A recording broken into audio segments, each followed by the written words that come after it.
Often he is presented as somewhat feminine looking. He's not a really muscular guy.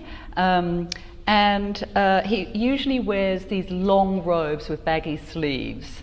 Often they're rather beautiful looking in the high art, or they can be simple white garments.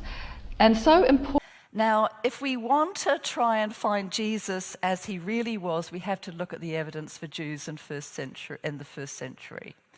And one of the interesting things is that given Jesus is not described in the Gospels, I think that it's possible he wasn't described because he was kind of average looking.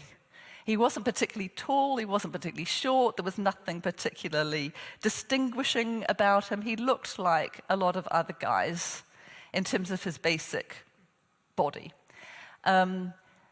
So this is a coin, these are a couple of coins from the first century which show Jews at this time. In the top, on the top right, you can see a Jewish captive. And you can see that the guy has fairly short hair and a beard.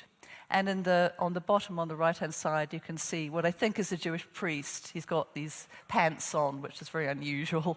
And he's bending the knee to Roman army insignia. He's been forced to bend the knee to Rome.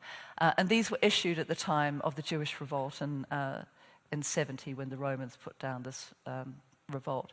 So we've got these images of Jewish men from the first century on Roman coins. So I'm really excited about that because it shows that Jewish men had this kind of shortish hair and a beard.